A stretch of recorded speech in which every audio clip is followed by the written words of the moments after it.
Assalamualaikum warahmatullahi wabarakatuh. Nah, di sini kita akan membahas tentang metode Dempster Shaver. Metode Dempster Shaver ini merupakan salah satu metode yang digunakan pada sistem Packard. Jadi di sini kita bisa lihat pertama itu pengertian daripada metode Dempster Shaver. Nah, metode Dempster Shaver ini merupakan metode yang merupakan metode kepastian dari sistem Packard. Sudah, metode kepastian dari sistem Packard untuk menyelesaikan masalah ketidakpastian. Dan sekali lagi, Dempster Shaver merupakan metode kepastian yang digunakan untuk menyelesaikan masalah ketidakpastian. Jadi di sini kenapa namanya metode Dempster Shaver? Karena yang menciptakan atau yang menemukan metodenya ada si Dempster ini. Dan metode Dempster Shaver ini dikenal juga dengan theory of evidence.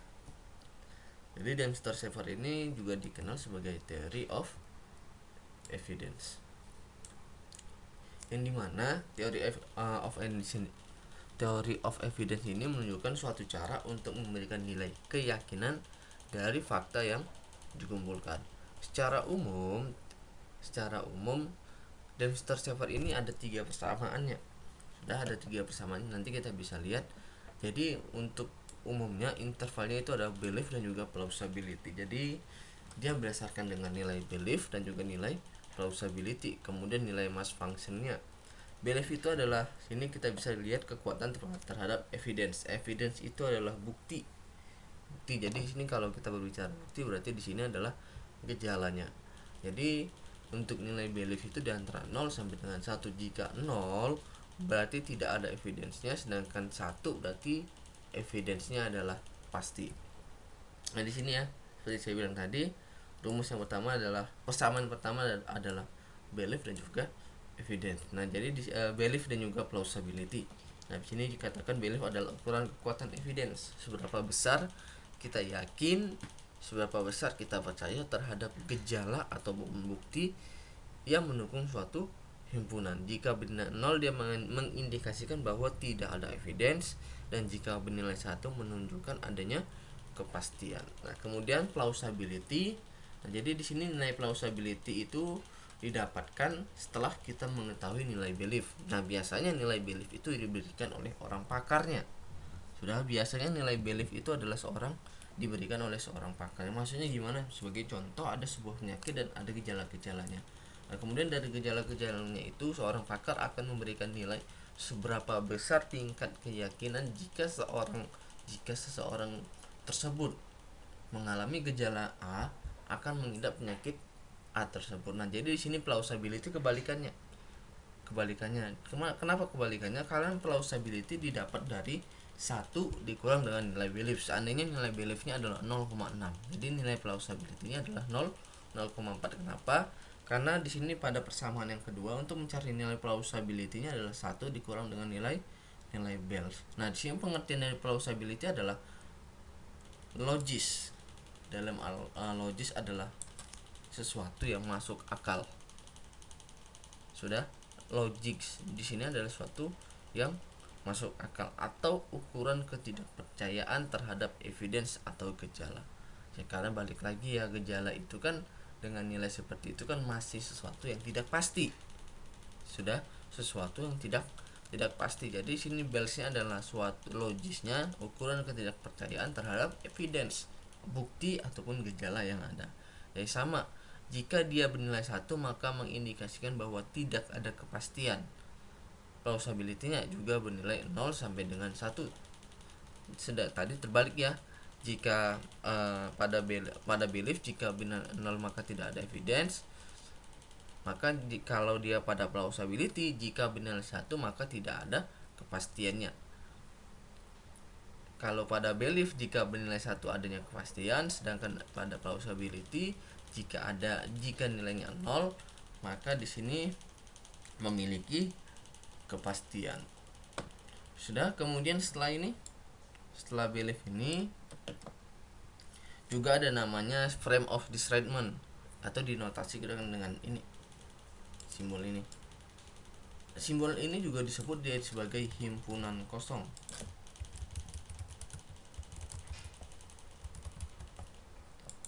Nah, Simul ini juga disebut dia sebagai dengan himpunan kosong. Nah, di sini sebenarnya untuk memudahnya kita sebut aja himpunan kosong. Rumusnya kemudian setelah kita dapat dengan kita dapat nilai plausibility, kemudian kita dapat nilai belief, kemudian kita akan menentukan nilai mass functionnya. Sudah. Mass functionnya di sini adalah ukuran tingkat kepercayaan dari suatu evidence measure dengan dinotasi dengan M untuk mengatasi sejumlah evidence pada teori Dempster-Shafer. Nah, di sini rumusnya MI Z sama dengan sigma MIX sama M2Y dibagi dengan sigma M1X M2Y. Jadi ada 3 persamaannya, yaitu persamaan yang pertama adalah belief plausibility, yang dimana nilai belief itu adalah nilai kepercayaan yang diberikan oleh seorang pakar. Kemudian belief adalah nilai logis yang dimana didapatkan dari plausibility sama dengan 1 dikurang dengan bel-nya. Kemudian setelah diketahui nilai belief dan juga nilai plausibility, selanjutnya di sini kita dapat menghitung nilai mass functionnya, di mana rumusnya adalah MIZ sama dengan sigma M1X M2Y dibagi dengan sigma M1X M2Y. Gimana contoh pada metode Dempster-Shafer? Nah, di sini diberikan tabel 1 yaitu tabel penilaian densitas. Di sini ada terdapat 20 gejala, yaitu dimulai dari G1 sampai dengan G20. Berarti untuk penyakitnya ada P1 sampai dengan P6. Nah, di sini kita bisa melihat jika kita rubah ke dalam sebuah rule, untuk P1 maka rule-nya adalah if G4 NG5 NG7 NG8 dan penyakit sama dengan P1. Oke. Kalau untuk yang P2, jika gejalanya G1, G2, G3, G5, G7, 9, 11, 18, 20, maka penyakitnya adalah P2. Untuk yang ketiga, jika gejalanya G1, G2, G3, G4, kemudian G6, G7, G9, G11, G14, maka penyakitnya adalah P3 sampai dengan P6 ini. Begitu untuk proses pembuatan rule-nya. Kemudian di sini nilai belief-nya diketahui bahwasanya untuk G1 nilai belief-nya adalah 0,8, untuk G2 nilai belief-nya 0,7 sampai dengan G20 nilai belief-nya adalah 0,6. Plausibility-nya berarti kita tinggal mengurangkan 1 dikurang dengan nilai belief-nya, berarti nilai plausibility-nya di sini adalah 0,2, 0,4, 0,3, 0,6 sampai dengan 0,4. Nah, jadi dari tabel ini jika ada sebuah gejala baru, kita dapat melihat, kita dapat mengukur, kita dapat mengetahui penyakit apa kira-kira yang diderita berdasarkan nilai densitasnya. Nilai densitas yang didapatkan dari nilai mass functionnya. Nah, sebagai di sini contoh, ada sebuah gejala baru. Ada 5 gejala baru, yaitu G1, G2, G3, G7 dan juga G12. Nah, di sini ada 5 gejala baru. Ada G1, G2, G3, G7 dan juga G12. Nah, dari gejala baru ini kita disuruh untuk mendiagnosa kira-kira penyakit apa yang kemungkinan diderita, oleh seorang pasien jika seorang pasien mengidap gejala yang kelima ini. Caranya gimana? Oke, cara yang pertama kita buat seperti ini. Nah, di sini M ini gejala 1 ini dia akan menjadi M1. Kenapa dia M1? Karena pada Dempster-Shafer kita akan melakukan kombinasi terhadap seluruh gejala. Sudah? Kita akan melakukan kombinasi, maksudnya kita akan melakukan kombinasi antara gejala 1 dengan gejala 2. Setelah selesai baru dengan gejala 3. Kemudian setelah selesai dengan gejala 4. Kemudian setelah selesai dengan gejala 5. Berarti dari 5 gejala ini akan kita lakukan kombinasi. Nah, jadi untuk gejala 1 ini kita buat kita sebutnya sebagai M1 atau kombinasi pertama. Nah, di sini adalah nilainya P2, P3, P4, P6. Kira-kira dari mana bisa didapatkan? Di situ P2, P3, P4, P6 atau penyakit 2 penyakit 3, penyakit 4, penyakit 6 dengan nilainya adalah 0,8 dan juga nilai himpunan kosongnya adalah 0,2. Kira-kira dapat dari mana? Itu bisa kita lihat dari tabel pertama tadi. Oke, kita coba naik ke tabel pertama. Sudah. Nah, dari tabel pertama ini kita dapatkan bahwasanya jika seseorang mengidap gejala pertama, maka dia kemungkinan akan menderita penyakit P2, P3, P4, P6. Sudah. Jika seseorang menderita gejala pertama, kemungkinan dia akan mengidap penyakit P2, P3, P4 dan juga P6 dengan nilai beliefnya adalah 0,8. Dengan nilai himpunan kosongnya itu bisa kita tinggal kurangkan 1 dikurang dengan nilai belief, maka hasilnya adalah 0,2. Nah, makanya di sini P2, P3, P4, P6 itu bisa muncul karena berdasarkan dengan gejalanya.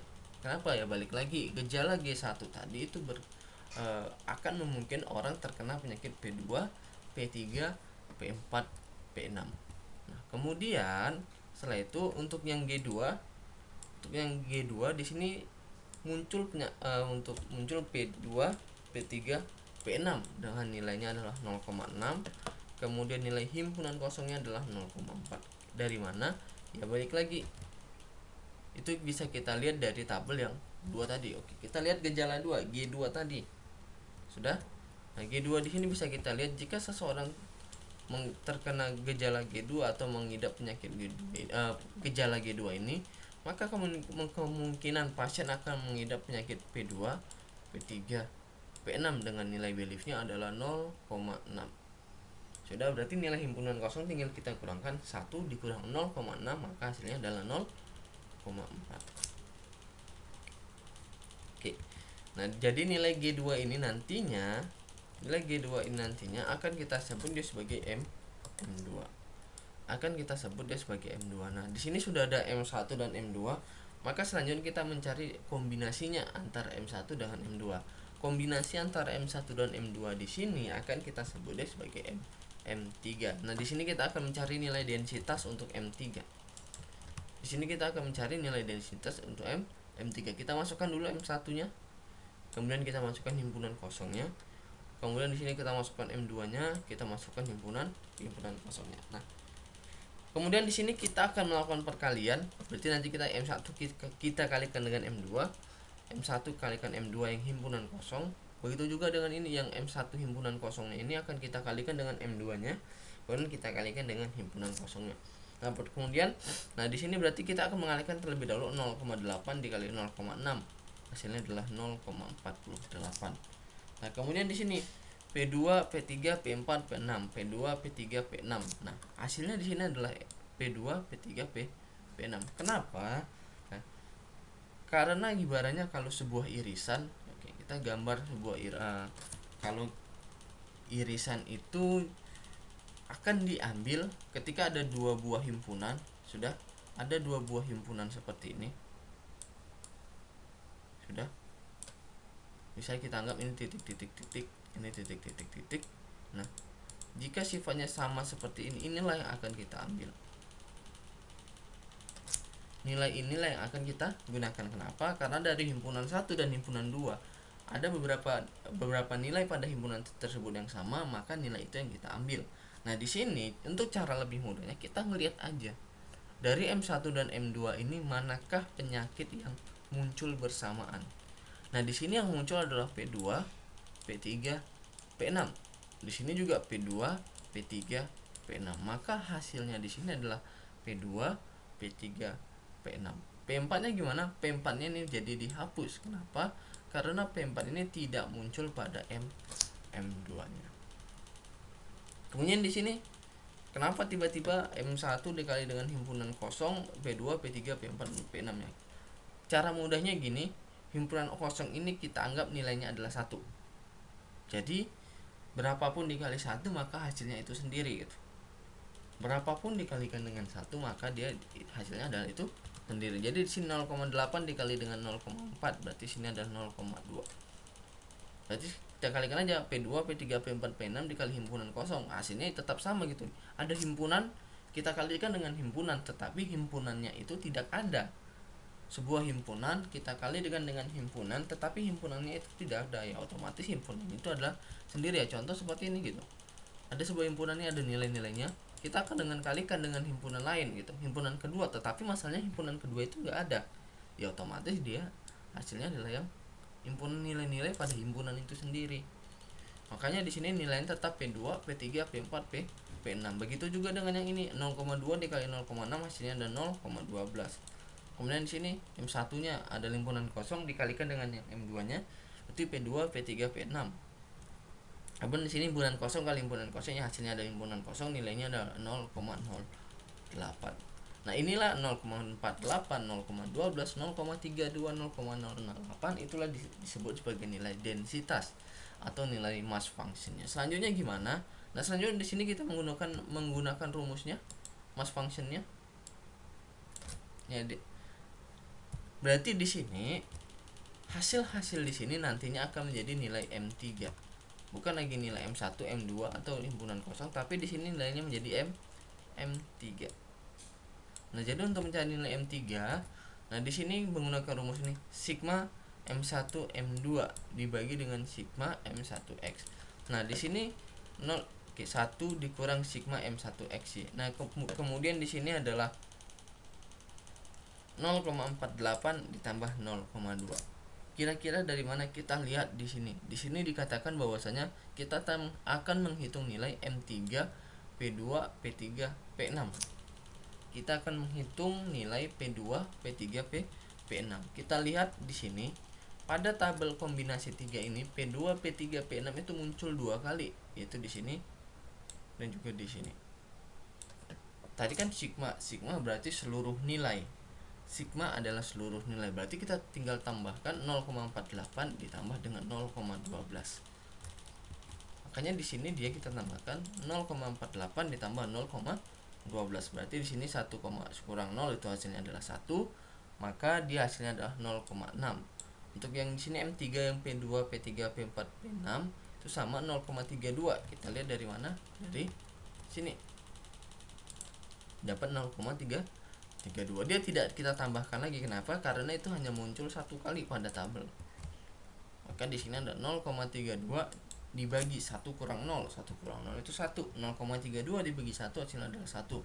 Begitu juga yang himpunan kosong, 0,08 dibagi 1 hasilnya tetap 0,08. Apakah proses selesai? Belum. Kenapa belum? Karena di sini kita akan menghitung atau mengkombinasikan dengan gejala yang lainnya.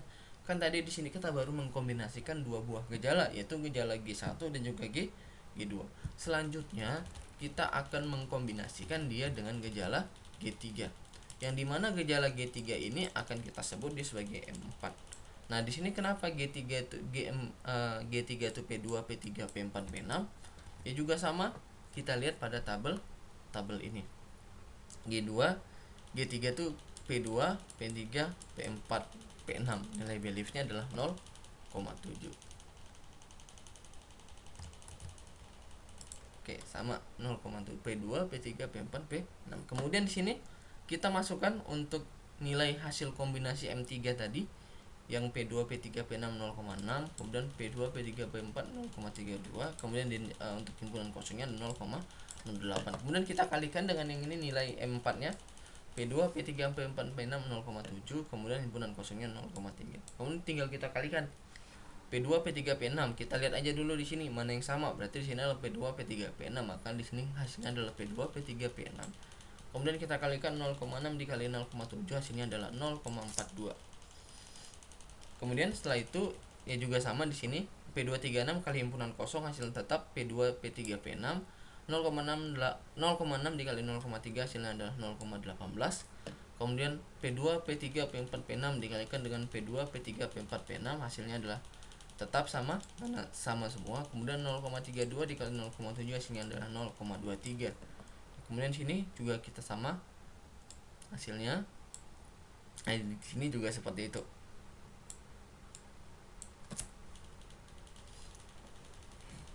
angka-angka ini dia tinggal kita kalikan angka di sini dengan di sini. Untuk yang nilai-nilainya ini kita cukup melihat aja mana yang sama. Oke, kemudian setelah kita dapat nilai nilainya, kemudian kita cari untuk nilai mass functionnya untuk mencari nilai densitasnya. Nah, di sini untuk M5-nya, M5 itu gabungan dari kombinasi 1 2 dikombinasi M3 dikombinasikan dengan gejala ketiga yaitu M4, maka di sini disebutnya sebagai M5. Kita lihat P2, P3, P6. P2, P3, P6 itu muncul 2 kali, yaitu ini 1, ini 2 dengan nilainya adalah 0,42 ditambah 0,18. 0,42 ditambah 0,18. Maka di sini dia adalah 0,42 ditambah 0,18, hasilnya adalah 0,6. Kemudian yang P2, P3, P4, P6 itu muncul, kita lihat di tabel ini munculnya 3 kali. Ini 1 nilainya 0,23, ini 2 nilainya 0,06, kemudian ini 3 nilainya 0,1. Kemudian di sini makanya kita tambahkan, hasilnya didapat adalah 0,39. Di sini himpunan kosongnya adalah 0,24. Ini adalah nilai densitasnya. Proses belum selesai belum, karena kita masih kombinasi 3 gejala, masih ada 2 gejala lagi yang akan kita kombinasikan. Nah, di sini gejala yang keempat itu adalah G7. Sudah? Atau G7 nanti ini kita sebut dia sebagai M6. Kita akan kombinasikan. Kenapa di sini P1, P2, P3, P5, P6? Kita lihat lagi pada tabel yang kedua. Oke. G7, P1, P2, P3, P5, P6. Makanya dia untuk G7 atau kombinasi untuk aturan kombinasi M6-nya itu muncul P1, P2, P3, P5, P6. Nilainya adalah 0,6, himpunan kosongnya adalah 0,4. Berarti sini nilai yang ini kita masukkan di sini. Kemudian nilai yang ini kita masukkan untuk nilai barunya. Berarti di sini sama, kita tetap mengalihkan M5, P2, P3, P6 dikalikan dengan M6, P1, P2, P3, P5, P6. Nah, di sini cukup kita lihat mana yang sama. Yang sama adalah P2, P3, P6, maka hasilnya di sana adalah P2, P3, P6. Kemudian 0,6 kali 0,6 hasilnya adalah 0,36. Nah, yang di sini sama P2, P3, P6. 0,6 kali 0,4 hasilnya 0,24. Di sini P2, P3, P4, P6 dikalikan dengan P1, P2, P3, P5, P6. Yang sama itu adalah P2, P3, P6. 0,39, 0,6. Itu hasilnya adalah 0,24. Oke, begitu juga yang seterusnya sampai dengan yang himpunan kosong ini. Kemudian setelah kita dapatkan nilai-nilai ini, kita cari nilai mass functionnya. Oke, di sini kita cari nilai mass functionnya. Kita lihat M7, P2, P3, P6. P2, P3, P6 itu muncul 3 kali. Ini 1, ini 2, ini 3. 0,6, 0,24, 0,24. Kemudian P2, P3, P6 muncul 1 kali. P1, P2, P3, P5, P6 muncul 1 kali. Himpunan kosong muncul 1 kali. Nah, sini makanya untuk nilai mass functionnya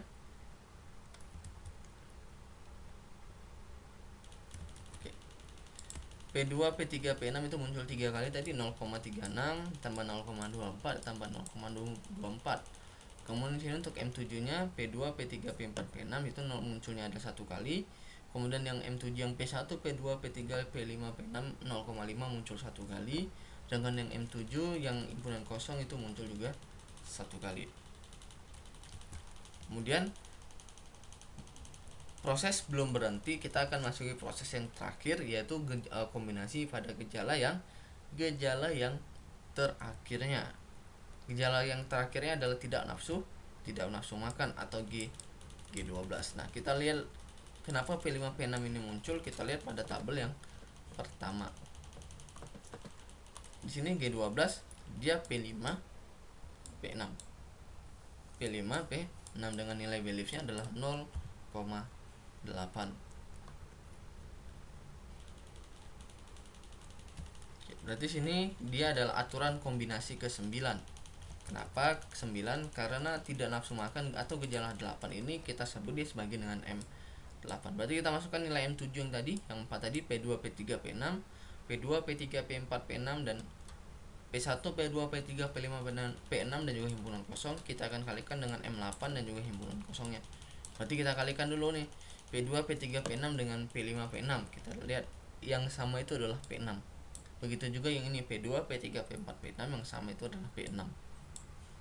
Kemudian 0,84 dikali 0,8 itu adalah 0,68.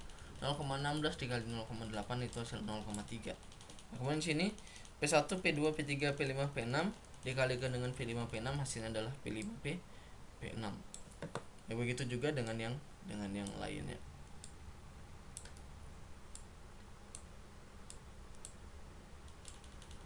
Angka-angkanya hasil perkalian. Kemudian untuk penyakitnya kita lihat penyakit yang sama. Kemudian setelah kita dapat nilai ini, kemudian kita cari nilai mass functionnya. Oke, kita lihat di sini P6 itu muncul 2 kali. Ini 1, ini 2. P6 itu muncul 2 kali. 1, 2, 0,68 sama 0,13. Kemudian P5, P6 itu muncul 2 kali. Ini 1, ini 2. P2, P3, P6 itu muncul 1 kali. P2, P3, P4, P6 itu muncul 1 kali. P1, P2, P3, P5, P6 itu muncul 1 kali. Himpunan kosong itu muncul satu kali. Oke, kemudian di sini, nah tadi kita tinggal tambahkan 0,8, 0,13, 0,12, 0,8, 0,17, 0,4, 0,003 itu dari tabel tersebut. Nah, kemudian didapatlah hasilnya 0,81, 0,2, 0,17, 0,04 dan juga 0,3. Dari ini tidak ada, karena sudah tidak ada lagi kombinasi gejala yang bisa kita lakukan, maka dari nilai mass functionnya ini atau nilai densitasnya ini kita bisa memilih dari kelima gejala tadi, G1, G2, G3, G7 dan juga G12 dikatakan bahwa seorang penyakit mengidap penyakit P6. Kenapa? Karena berdasarkan dari nilai-nilai ini, nilai P6 lah dengan nilai densitas tertinggi yaitu 0,81. Atau dia kalau kita perhatikan berarti adalah sebesar 81% tingkat kepercayaan kita terhadap penyakit P6 ini berdasarkan dengan kelima gejala tersebut. Nah, begitulah kira-kira untuk penyelesaian metode Dempster-Shafer.